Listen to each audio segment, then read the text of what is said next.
Good morning. Morning. Good morning. Good morning. Morning para po sa mga first timer at sa mga matagal na panikita. Ako na si John Romero. Isa po ako sa mga primary leaders po dito sa church natin. Dito po sa Covenant Global Church. So, we welcome po namin kayo. And we hope na see you and next Sunday, makikita po namin kayo ulit. Amen. So sabihin mo nga sa katabi mo, I'm glad nakasama kita ngayong umaga. Mahirap po magsalita na wala po kayong katabi. Make sure po meron po kayo. At sabihin mo ulit, buti na lang andyan ka. Amen. Amen. Sige po. Can I invite everyone? Manalangin po tayo. Lord, we thank you, Lord, for this Sunday service, Lord. And Lord, salamat, Lord, sa mga victories, Lord, sa buhay namin, Lord. Grabe, Lord, sa mga testimonies, Lord, narinig namin, Lord. Lord, nag-enjoy kami, Lord, sa church outing namin, Lord. And Lord, thank you, Lord, sa mga nagpa-water baptized, Lord. Talagang binago mo, Lord, yung mga buhay nila, Lord. Father, we pray, Lord, that this morning, Lord, this Sunday, Lord, mahalaga namin, Panginoon, kung ano po, Panginoon, ang church, Lord, at ang aming mga cell groups, Lord, or yung tinatawag namin life groups, Lord.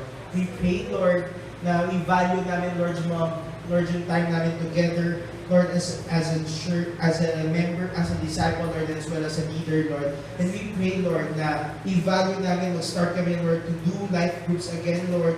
And we just pray, Lord, na we're going, Lord, to support everyone, Lord, encourage everyone, Lord, sa buhay namin, Lord.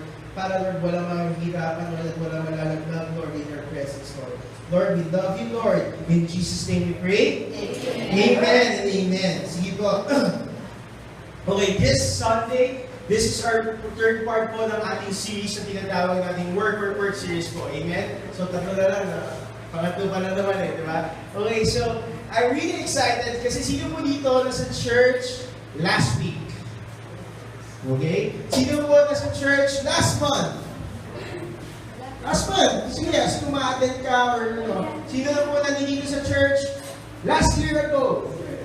Last year, di ba? Yung iba, hindi kayo nandito, wala kayo dito. Last year. And sino nandito 10 years ago? Okay, isa lang talaga pinapatawa. Diba? Ang church po natin has been in this, ang Covenant Renewal Church Bagong Sinang po has been in this place for 16 years. Tama po ba? So, sino mo mga 16 years old po dito? Kasi kita na po kayo ng church namin. Yung mga nagtaas po ng kamay na hindi po talaga 16, mamaya may nagretas tayo. Mag-senior spirit tayo na. Amen! Diba? So, I've been in this church for nearly 14 years na po. So, nasinauna po si Pastor Jim for 2 years. And then, you know, one thing na kaya ako po i-share itong about the importance of cell and church, or yung tinatawag natin part. Kasi yung first topic natin is all about, it's all about devotion, di ba? Bakit? We need to do our daily devotion kasi kailangan natin pahalagan yung words ni Lord sa buhay natin. Tama po ba? Tulad ng katabi mo, minsan may pinangako sa iyo yan. Di ba? Minsan hanggang ngayon, hinahanap mo pa rin yung pinangako niya sa iyong RC. Na hanggang ngayon, di mo pa rin masingit. Di ba? Alam mo, church, dito, kapag si Lord nangako sa iyo, ibibigay niya sa iyo sa tamang panahon niya. Amen po ba? Diba? Kaya kung ikaw, estudyante ka, umihiling ka, diba? Na kung sino-sino, mamaya na yan. Diba? Next, last week naman, you talk about prayer. Tama po ba? And may banto, sino po dito nagpe-pray?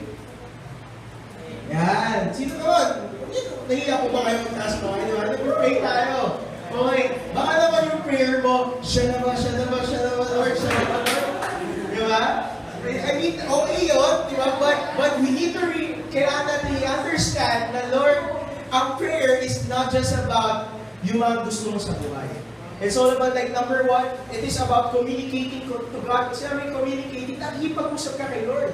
Di ba? I-share mo yung heart mo sa Kanya. Amen? Kaya nga kung ikaw, may prayer ka, huwag mo na yung siya na ba? Di ba? Huwag mo na kayo mag-tongues, di ba? Pray nyo muna, ikaw mabuka muna sa personal life mo. Amen po ba, church? Yeah! Diba? At kung ikaw estudyante ka, huwag muna. Di ba? Yan, sige, may trending na naman ngayon yan. Click nyo yan, Facebook yan, hashtag yan. Tapos natag mo yung crush mo doon, di ba?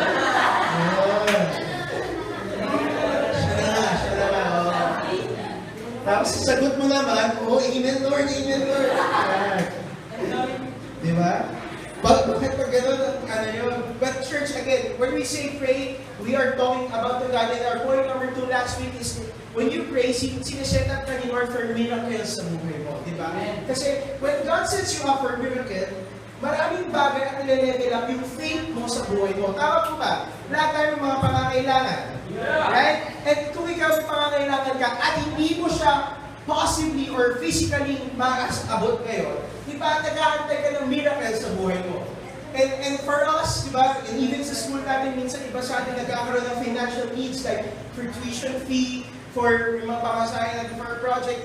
And in reality, ang hirap talaga gawin yon. Like, di mo alam sa makukuha, kahit magbenta ka or pautangin ka, di mo wala naman sigurado or assurance sa malibabalik mo kagad. But when God moves sa buhay mo, He sets you up for miracles. Like, amen po ba? And our point number 3 last week is, when you pray, God lets you remember na siya ang Diyos sa buhay mo. Amen po ba? Ang Diyos po ba natin ay buhay? Amen! Lahat po ba ng mga panalangin yung sinasagot niya? Amen! Amen! Diba? Depende kung anong prayer mo yan. Again, diba? But again, this is really amazing kasi when you pray, grabe yung ginagawa ni Lord sa buhay mo. He levels up your spiritual life. Amen po ba?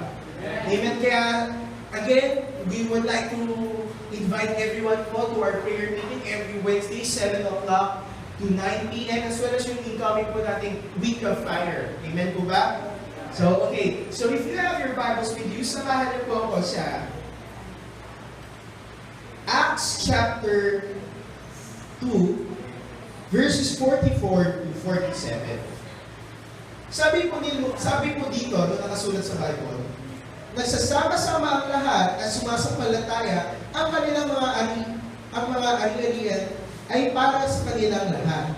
Araw-araw sila'y nagkatipon sa templo. Masayang pinagpipiraso ang tinapay sa kanilang mga tahanan at may malinis na kalooban.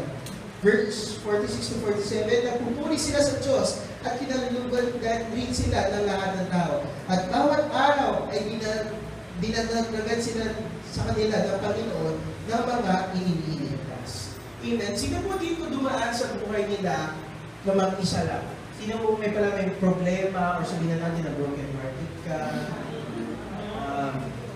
naliwanan ka, pero mag-isa ka lang sa buhay mo. Right? Meron po ba nakaka-relate sa tanong? Sige, kung nahiya ka, huwag na natin baka kasi baka nandito yung iwan sa'yo o hindi ka. Diba? Church, so listen. Sa buhay natin, merong masaya at malungkot. Tama po ba? At yung mga masasayang parte sa buhay natin, yan yung mga panahon na kasama natin yung mga mahal natin sa buhay at yung mga mahal natin kaibigan. Tama po ba?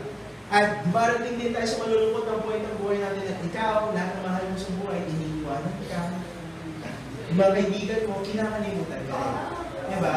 But let me tell you this, there is one place na pwede mong puntahan sa buhay mo na hindi ka iiwan kahit kailan.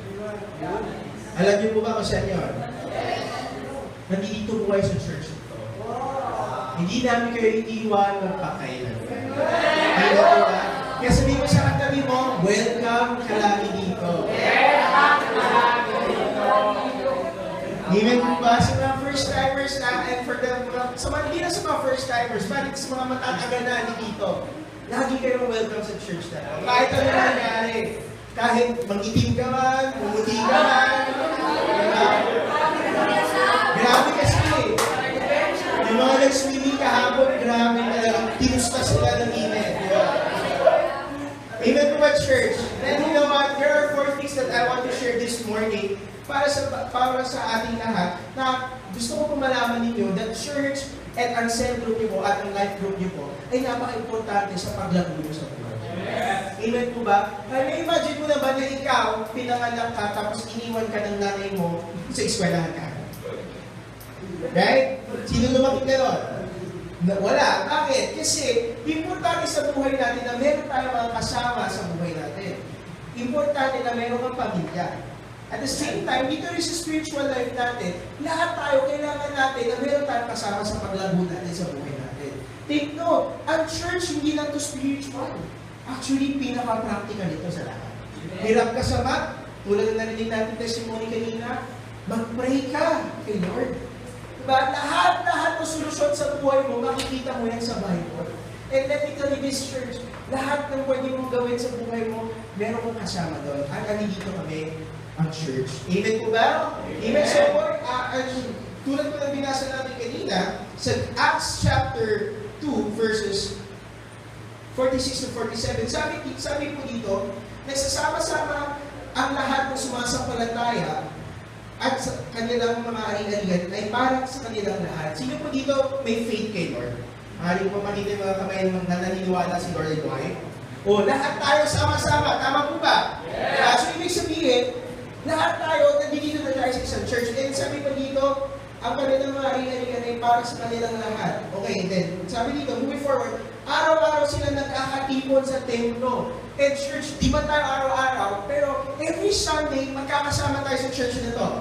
Amen? At kung ikaw, wala ka pa sa life group or may life group ka, every Saturday o depende kung anong day ang life group nyo, nagsasama-sama rin kayo.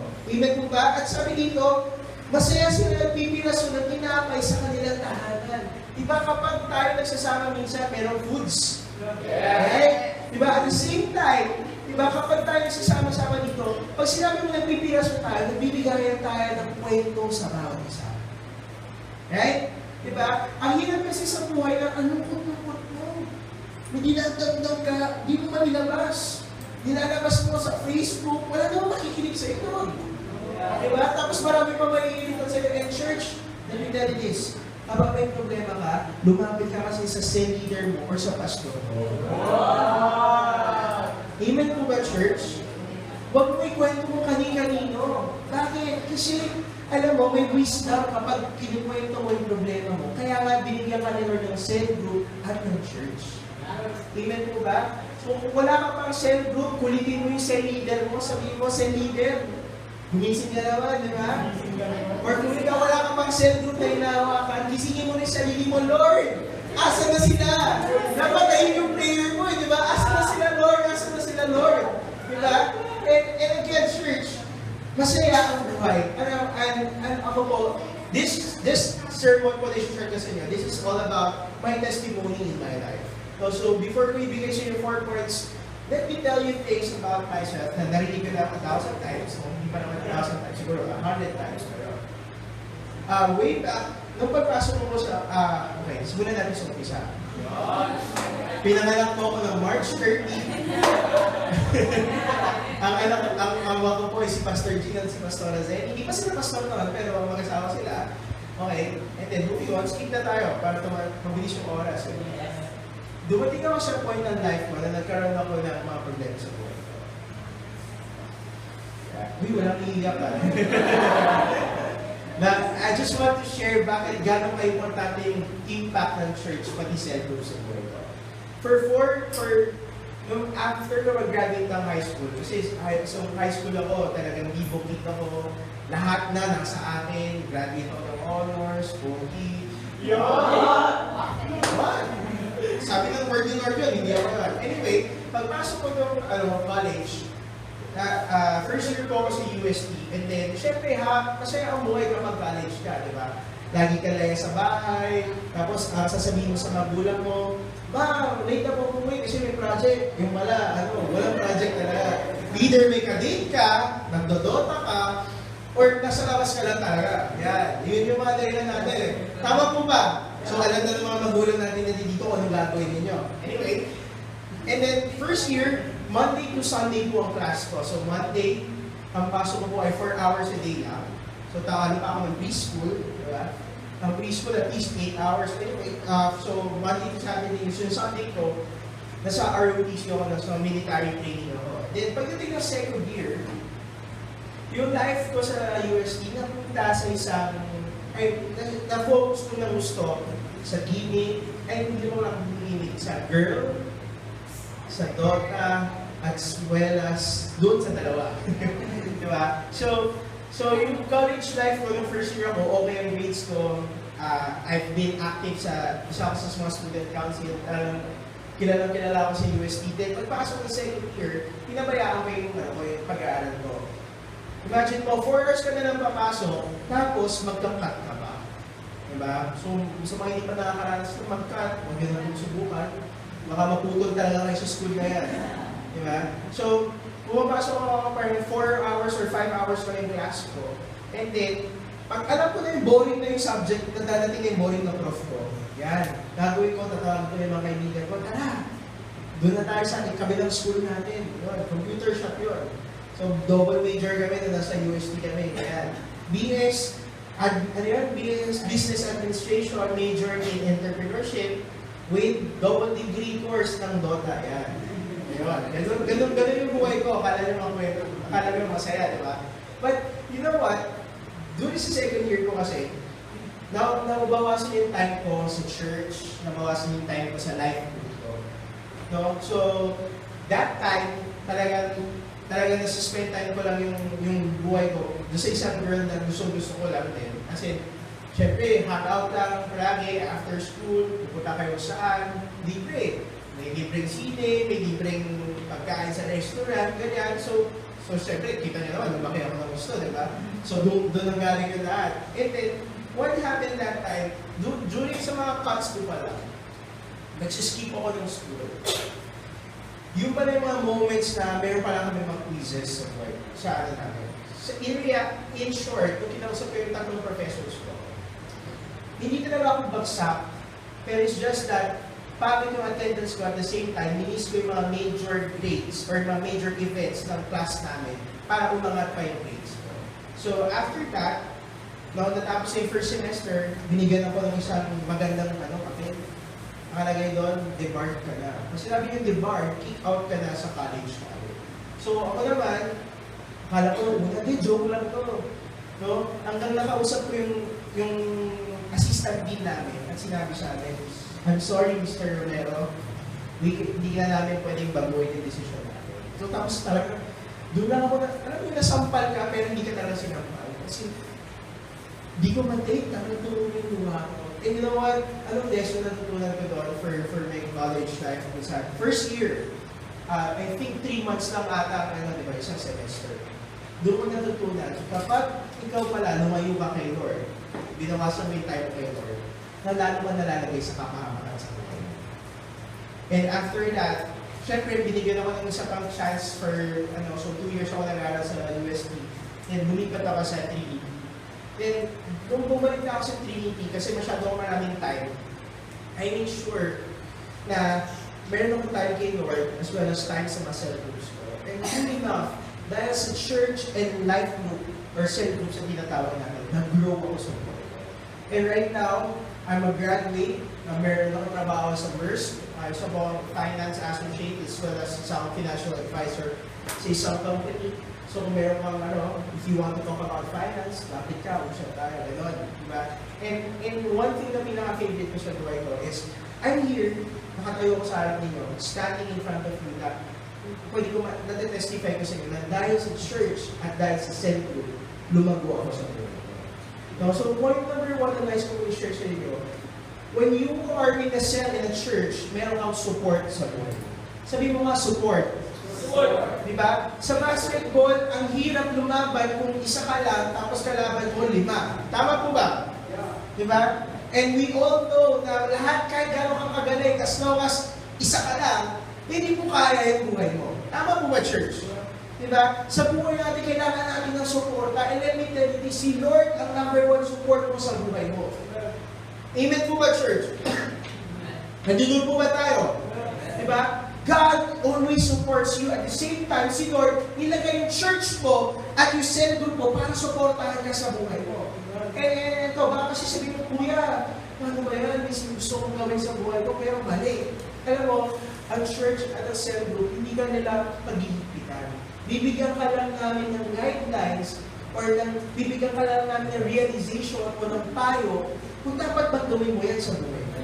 Kasi bakit? Remember, way back in Genesis, si Lord naglagay siya ng tree of good and evil para magkaroon ka ng choice sa buhay mo. And same thing here din sa church. Hindi naman namin kayo pinipilit mag-stay ka palagi dito, but we want you to realize na pag nandito ka, gumawa ka ng decision mo, panatag yun, may peace ka sa puso at the same time, makukuha mo yung support sa buhay mo. Amen po ba? Kaya kung ikaw hirap ka sa buhay mo, good news, church, dito yung church para sa iyo. We support you. Amen po ba? Amen po ba? Sabihin mo sa katabi mo, I support you. I support you. Paalala ko rin sa kabila, sabihin mo, susuportahan kita. Amen po ba? Church, gusto ko po ma-establish pa dito sa church natin. Bakit? Kasi ito yung foundation ng growth natin eh. Dito po yung mga foundation na para lumago tayo sa ating buhay. Amen po ba? Di ba? And let me tell you this, kung wala kang church at ang set, walang susuporta sa'yo. Amen po ba? And remember, si God ang pinakamatibay na suporta sa lahat sa iyo. Kahit saan ka pumunta, hirap ka sa school, kahit gano'n kalakas ang kapit mo sa prof, walang kwenta yan. Si Lord pa rin ang pinakamalakas na kapit. Diba? Kung si Kuya, narinig ka natin testimony ni Kuya Alex, for him, pinakamataas pa rin ang pinaka-boss niya si Lord kaysa sa president niya. Pero he honors pa rin his president. But let me tell you this, kapag si Lord ino-honor mo sa buhay mo, suportado ka niya sa lahat ng gagawin mo. Amen po ba? Number 2. Let's go to number 2. Strength. Sabi mo nga strength. Pag sinabi mo strength, in sa church as a cell group natin, nagkakaroon ka ng lakas lumaban sa buhay mo. Bakit? Kasi nai-encourage ka, binibigyan ka ng lakas ni Lord every time isusuko mo yung buhay mo sa Kanya. And every time na sinusurrender mo yung life mo sa Kanya. Baka iba sa inyo kaya nalulupay-pay kasi hindi ka palaging faithful kay Lord. Hello? Ano mo sabi ni Lord? Sabi nga sa Philippians 4:13, sikat na sikat sa atin ito lahat. Sabi doon, I can do all things through Christ who strengthens me. Sabi ni God, kaya kong gawin lahat ng bagay sa pamagitan ni Hesus Kristo. But then, ang tanong ko sa iyo, lahat ba ng bagay na ginagawa mo sa buhay mo? Para ba kay Lord yan? O para sa iyo? Minsan napapagod tayo kasi yung sariling interest na pinuuna natin sa buhay natin. Nakakalimutan natin yung boss talaga natin, si Lord. And church, let me tell you, sabi po din sa Matthew, di ba? Or sa Mateo, seek ye first the kingdom of God and His righteousness, and all these things shall be added unto you.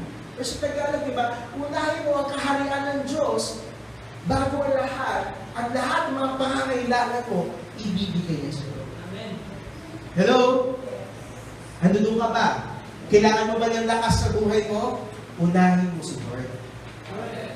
Kailangan mo ng sabot sa finance mo, sa tuition fee mo, unahin mo si Lord. Kailangan mo ng reconciliation sa family mo, gusto mo mabuo family mo, unahin mo si Lord. Amen po ba, church? And you know what, church? Let me tell you this, ang church, sobrang saya. Ako dito ako nag-grow, dito ako, and let me tell you this pa. In the first, I think that was like the first 8 years ng buhay ko dito sa CRC, bago sila, ayaw na ayaw ko. As in, sa totoo nga, kung naabutan nyo lang yung 8 years ago, kasi siguro kami na lang ni Kuya Alex nagkaabot before, no? As in, yung upuan natin, isang bench lang, tapos lahat yan, color blue, tapos kapag umupo ka, kailangan may katabi ka rin. Kasi para, kapag wala kang katabi, tutong na yan. And kung mabutan nyo pa before, yung electric pa natin, hindi yan ganyan. Talagang black, ay brown lang ang kulay yan before, kasi puro nakalawang na minsan yung iba. But you know what? God is faithful sa church natin. And you know what? Even in church, sabi ko nga, ayaw dito kasi mainit. Maarte ako na gano'n. Hindi naman sa maarte, pero ayaw ko yung init, ayaw ko yung layo ng biyahe. But you know what? Dahil sa church yung sana, dinisiplina ko ni Lord dito sa church natin. And doon ko na-realize na kapag nag-suspend ka kay Lord, even in this church, kahit gano'ng kahirap, gano'ng ka-init, si Lord bibigyan ka na ng lakas. And you know what happened to our church right now? God bless us with a good electric fans, good aircon. The same time, binilipan na tayo nila sa And pinaka-best of all, binigyan ka ni Lord ng strength sa buhay. Church, kapag nag-iisa ka, huwag ka magsulong kasi sa buhay. Dito ang church man sa iyo. Amen po ba? Kapag magsosulong ka, huwag kang pupunta. Na-realize mo na ba yung buhay mo nang birthday ka, tapos mag-isa ka lang? Diba? ang kanta mo, hindi to you to me. Diba? Here in this church, hindi ka naman papabayaan ganyan. Kaya we recommend our life groups, we recommend ang church kasi bakit? The more you spend time here, the more nalakas na mapupunta sa buhay mo. Amen po ba? Amen po ba? Yeah. Kahit gano'ng katagal kahit gano'ng kalayo ang bahay mo, bibigyan ka ng strength ni Lord. Amen po ba? Number 3, friends. Your family and your friends. You know, sa church, dito ko na-realize at dito ko na-appreciate ang value ng family. Okay, so, nandiyan ako, di ba? Gaya na tayo. Yung mga absent dyan, di kasi kayo nagpa-picture kasama namin. Di ba? Wala kayong kasama ng artista tuloy. Yan. Anyway, when it comes to church, kasi remember, galing po kami sa isang church din po, then sinend off po kami dito to start bagong sila. You know, doon sa kabilang church po natin, sa main church po natin sa Quezon City, lahat kami doon halos magkakamag-anak. Diba? And doon ko na-appreciate na kapag inuuna mo si Lord at binibigyan mo ng importance yung church and family mo, yung family mo, lalo nag-stick together. Lalo pag sila nag-stick together, lalo kayo nagsasama-sama. Bakit? Kasi meron na kayo nagiging common ground sa buhay mo. Meron kayo isang parte sa buhay na pinag-uusapan nyo, like church, like you work the Lord, like you preaching. And that is one thing na nice ko kung magbigay sa inyo. In this church, kapag sinama mo yung family mo, one day, tuloy-tuloy na silang pupunta dito. Never give up on them. Huwag po kayong sumuko. And kung ikaw nahiya ka dali yung family mo dito, wow! Ba't ka nahiya? We are family here. Gusto mo na naman pakilala sila sa extra family mo. And we are your friends too. Kaibigan mo din kami. Amen po ba? Sabi mo kaibigan ba kita? Come on, church. Let me tell you this. Kapag ikaw nahihirapan ka sa buhay mo, count on your friend. Count on God first and count on your church. Kasi dito sa church tayo, hindi tayo mapapabayaan. We're going to pray for you. We're going to give you advice. Kasi bakit? Ito ang church. Ang church family. Ang church hindi siya building. Ang sa totoo, kahit gano'n kaganda or kahit nasa isang bahay lang tayo, whatever will happen, church pa rin tayo. Bakit? Kasi nagsasama-sama tayo para kay Lord. Amen po ba? Kaya sabi mo sa katabi mo, value church. Value cell groups. Tagalugod ko para maalala niya, sabi mo, pahalagan mo ang church. Pahalagan mo ang cell group ko. May natutunan po ba tayo, church? Amen po ba? Diba? Church, well, again, family and friends, dito mo mahanap yan. And I believe, ang pinaka-best na tao sa mundo nasa loob ng church.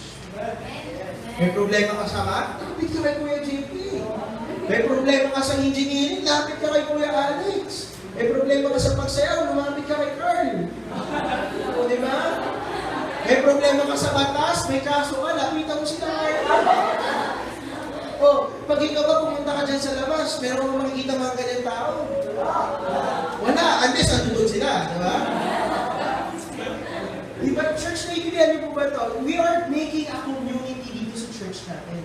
Kasi one day, tulad ko, yung bata ako, hindi ko na-realize kung anong may dream na ako, pero ngayon na may trabaho na ako, nagagamit ko na yung mga kaalaman ko sa work, nakakatulong ko ng ibang tao. And then, kung ano man yung binigay sa ni Lord, magagamit mo yan sa family mo at sa church mo.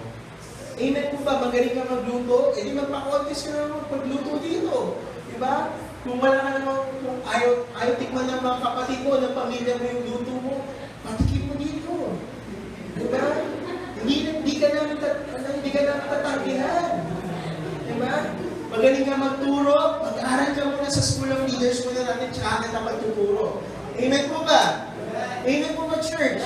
Magaling ka sa arts, lumapit ka. Kailangan mo ng mga arts. Kailangan mo ng mga magagaling. Hindi arts ha, hindi maarte ha. Magaling sa drawing, magaling sa art design. From here, ang dami natin kailangan sa church and let me tell you this, kung meron kang skill, gamitin mo para kay Lord. Kasi ito ang church eh. Ito yung cell group natin, na lahat na meron sa'yo, pwede mo magamit dito. And let me tell you this, church, kapag ikaw na-interview ka sa isang job interview, ang pinaka-best line na pwede mong ibenta or pag ikaw, kasi ganito, kapag ikaw mag-apply sa work, binibenta mo yung sarili mo sa company. And alam mo, anong cutting edge ko compare sa lahat ng tao na kasama ko? Lahat ng natutunan ko, or yung pinaka-best experience ko sa mundo, lahat ng when it comes to leadership, management, strategy, hindi ko yan natutunan sa school. Natutunan ko konti, natutunan ko sa company, sa OJT ko. Pero lahat ng mga, yun may mga cutting edge or mga magagaling na skills ko, hindi ko natutunan yan sa labas. Natutunan ko yan sa church.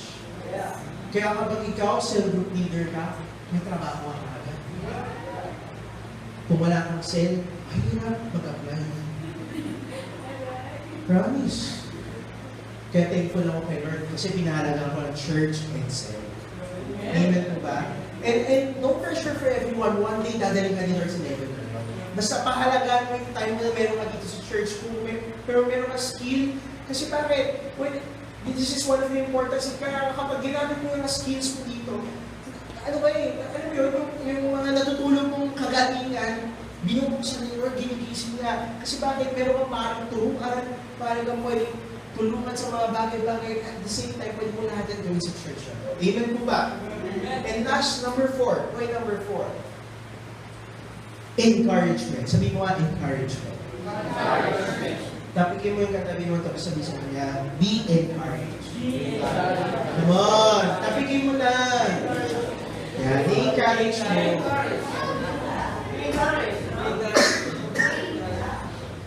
Andun mo ba tayo? Church, according sa dictionary, sabi ko sa dictionary, when you say encourage, you make someone better. Or sa Tagalog, pag sinabi mo encouragement, ginagawa mo mas mabuti yung pakiramdam ng katabi mo. Tama po ba? Or mali pala yung tanong mo. Naiintindihan niyo po ba? Ang word po ba na sinishare ko sa inyo, nakakatulong ba sa buhay ko? Yes! Come on. Sino makapagsabi nakakatulong sa kayo lahat na sinishare natin dito sa church? Yes! Talaga? Okay. Bakit? Kasi yung word ni Lord makes you better. Yes. Kahit anong basa mo ng dictionary, encyclopedia, Wattpad, kung ano pang pad yan, walang binatbat yan sa word ni Lord. Dito mo lang makukuha yung encouragement sa buhay mo. Dito lang sa church at dito lang sa cell group natin.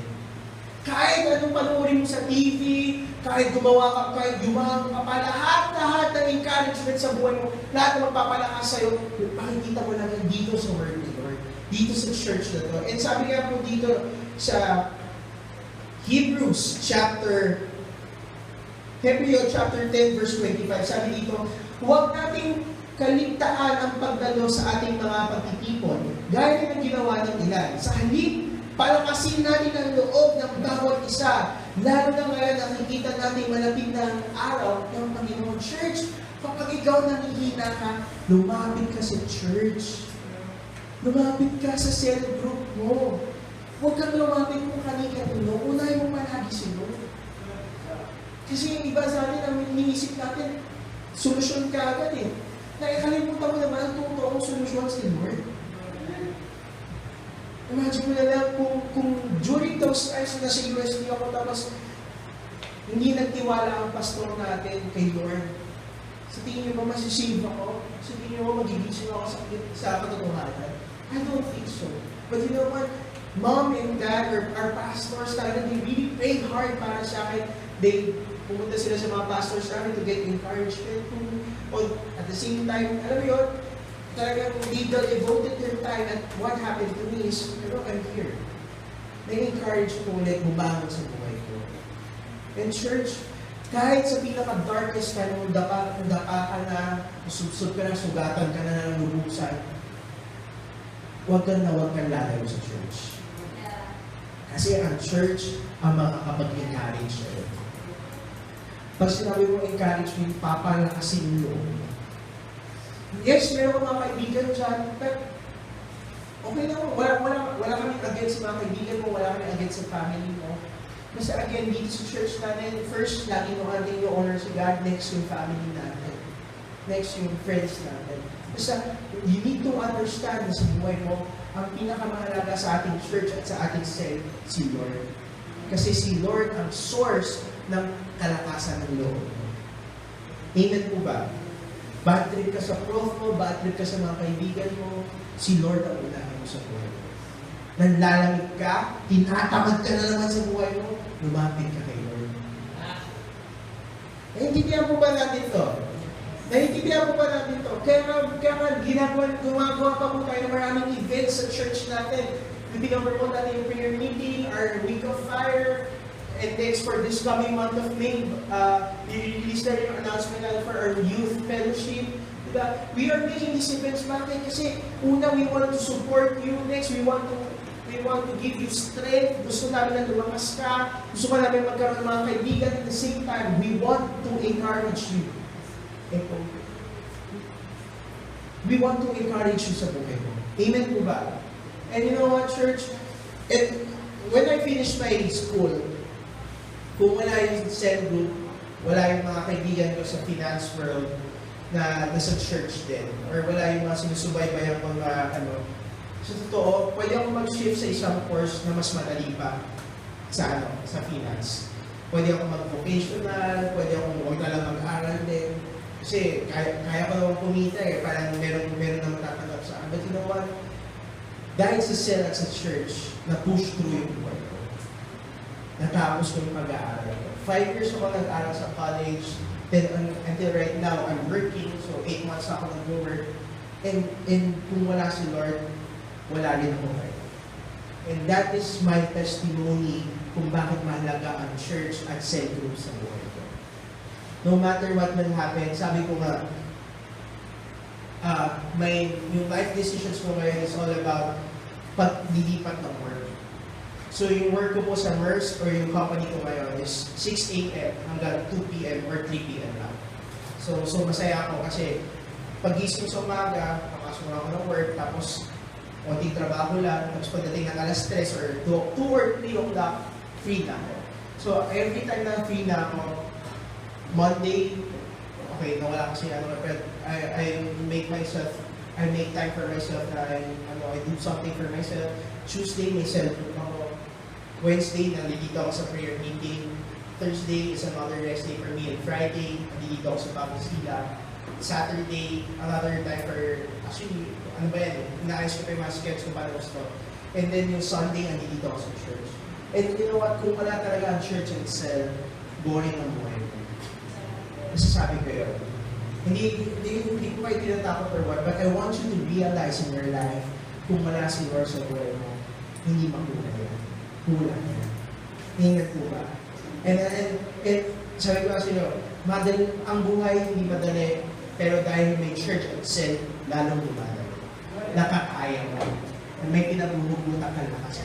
Amen po ba? Amen po ba? Amen. Okay? So church, as a challenge for you, meron po isang verse na share sa inyo, but I want you to encourage yourself. Marami kang kaibigan sa buhay mo.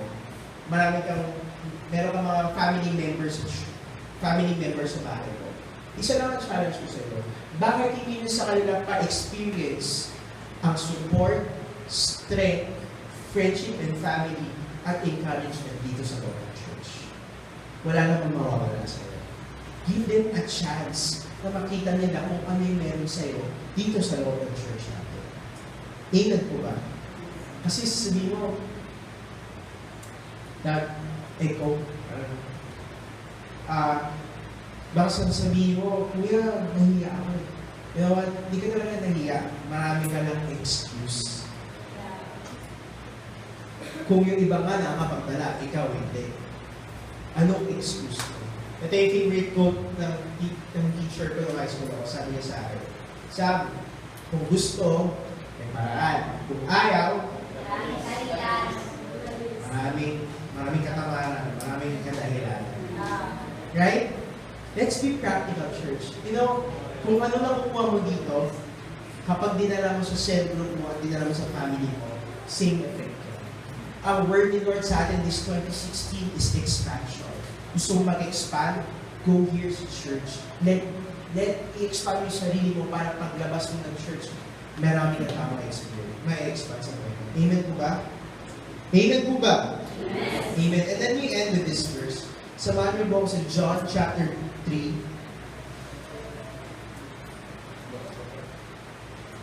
Verses 29 to 30. Let me read this first sa Tagalog. Sabi ko dito, sa isang kasalan, ang babaeng ikakasal ay para lamang sa lalaking ikakasal.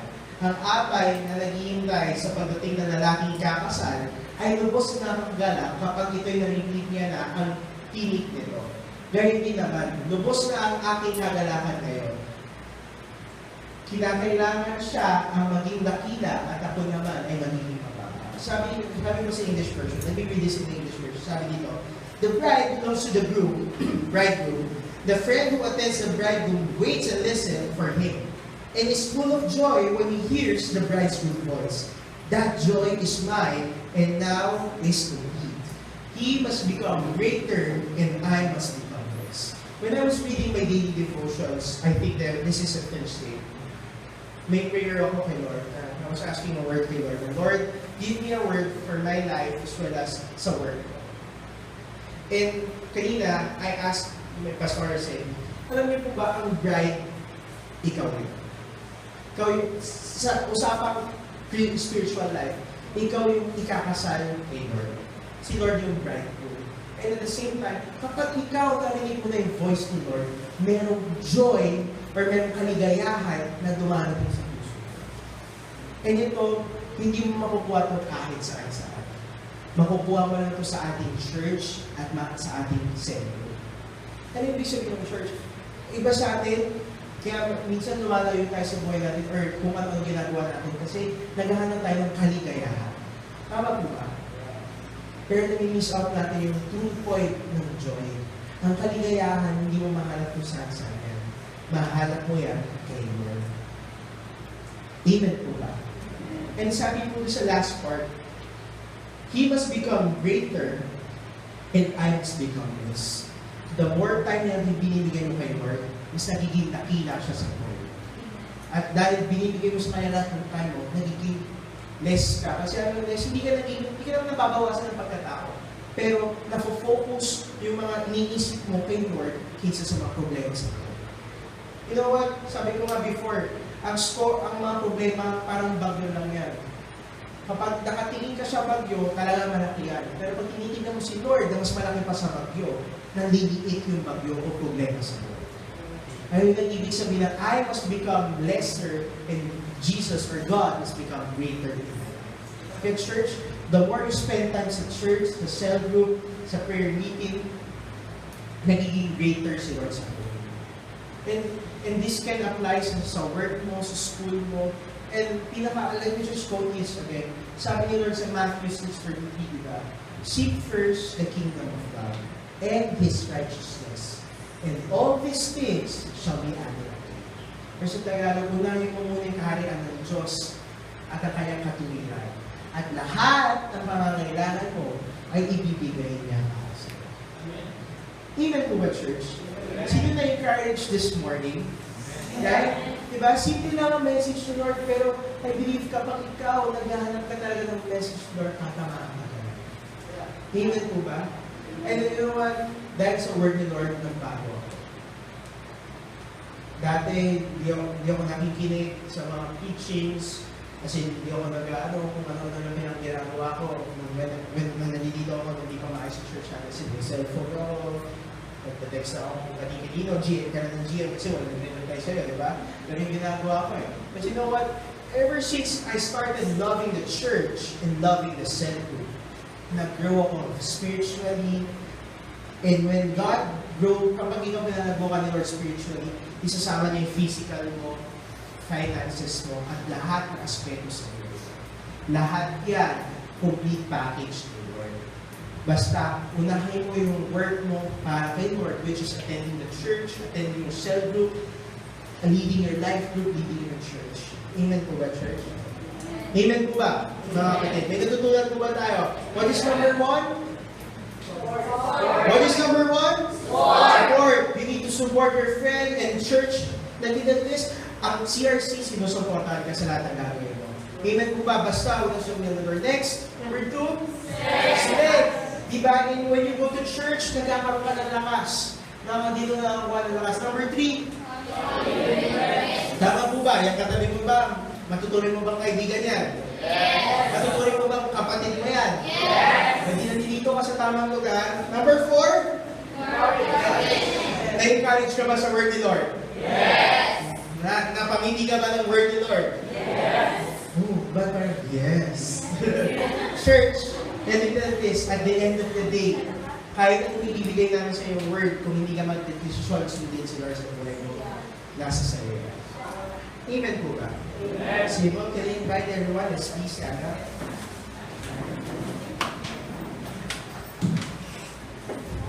And there's one more picture that I want to show you before we go on. Can we have the next slide? Sabi dito, if you want to go fast, go alone. But if you want to go far, go with a friend. Just wait. Sabi ito sa quote or picture na nakita ko. It's just the next step. Space.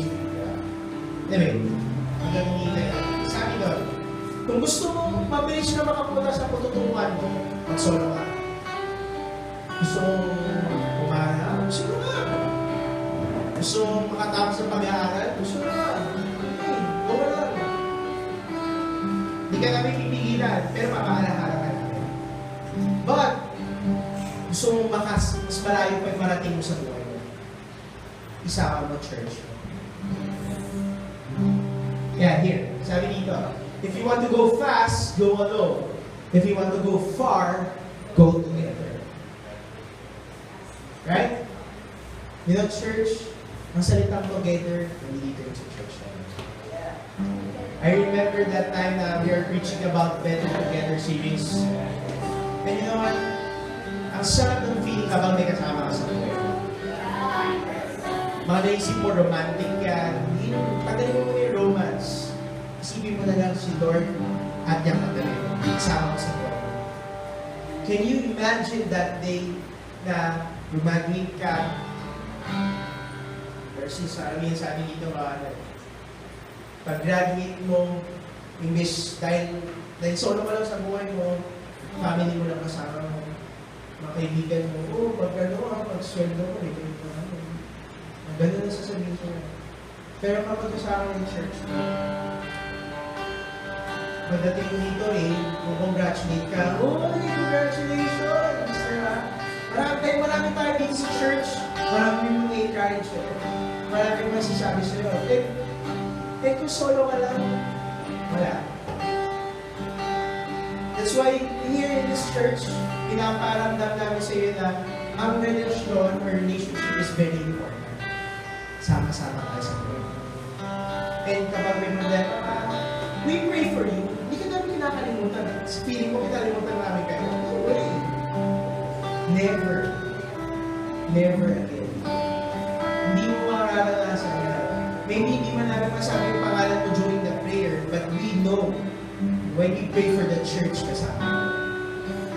Hindi man ang alam namin yung direksyon kung totoong problema mo, but we pray for you. Kasi that is the importance na sa church. And again, church, and just to encourage you, sabi nito, diba? Gusto mo mabilis, solo ka lang. That if you want to go far, go together. Together with God, together with the church. Amen. I might be 24 years old. My dad is around 55. Kung wala si Lord sa buhay namin, we could end up somewhere. Maybe patay na akong 21. Maybe patay na akong 18. But no. God has a better plan in your life. Kaya kami dito, kaya kami narinig mo rin ito. Kasi gusto sabihin sa inyo, Lord, mas better kapag kasama mo sa buhay. Mas better kapag kasama mo yung katabi mo yung church mo. Mas better kapag kasama mo mga friends. Amen po ba? So, as we sing this song, kung feeling mo nag-iisa ka sa buhay mo, gusto mo na i-encourage at alam mo yun, i-accept mo sa buhay mo na, Lord, kailangan kita sa buhay mo.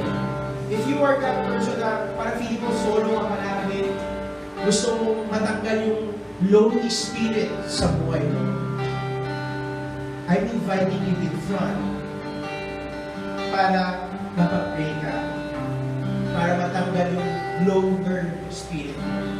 Tinatawag natin para sa mga kabataan, emo spirit mo. Walang emo dito. Si Lord kasama mo. Amen?